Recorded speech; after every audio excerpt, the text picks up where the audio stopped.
Guys, kenapa kita perlu protein? Nah, mungkin untuk lebih jelasnya kita simak video berikut.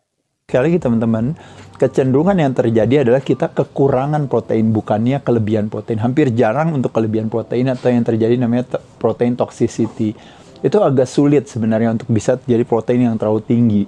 Karena kemampuan kita untuk mencerna protein itu terbatas. Terminologi yang disebut namanya thermic effect of food.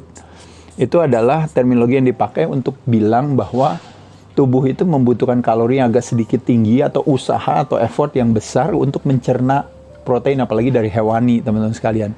Makanya kenapa potensi untuk cepat lebih kenyangnya itu lebih tinggi.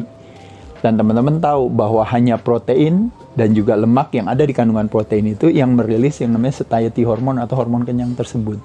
Sedangkan kalau makan karbo, gampang kenyangnya tapi hanya butuh waktu untuk kita lapar lagi. Tapi kalau makan protein, kenyangnya lebih lama. Meskipun kenyangnya nggak lebih cepat, tapi kenyangnya lebih lama, teman-teman sekalian. Nah, jadi makanya kenapa teman-teman memprioritaskan protein itu dalam arti strategi yang kita lakukan untuk apa, teman-teman sekalian?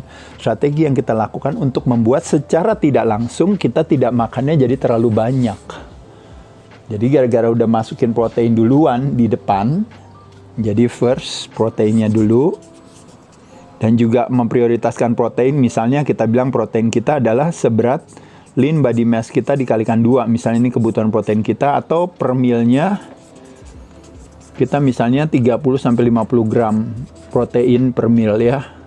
Nah 30-50 gram itu dari average, kalau kita ini 25%-nya, berarti 100%-nya berarti dikalikan 4. Nah, jadi kalau kita dapetin 30 gram, kalau dikalikan 4, berarti paling nggak 120 gram, misalnya dada ayam, atau ikan, atau sapi, atau apa gitu ya.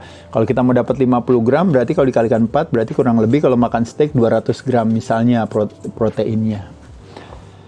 Nah, jadi kurang lebih teman-teman, ini alasan kenapa, makanya kenapa ada disebut dengan namanya protein leverage hipotesa, yang mengatakan adalah apa, teman-teman sekalian? Yaitu adalah bahwa kalau seandainya kita lapar, katanya sebenarnya badannya sedang mengirim signal kepada tubuh kita untuk bilang bahwa kamu itu kurang protein.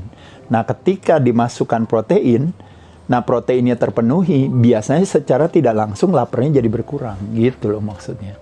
Begitu penjelasan beli Adirai. Jika video ini bermanfaat, silakan subscribe,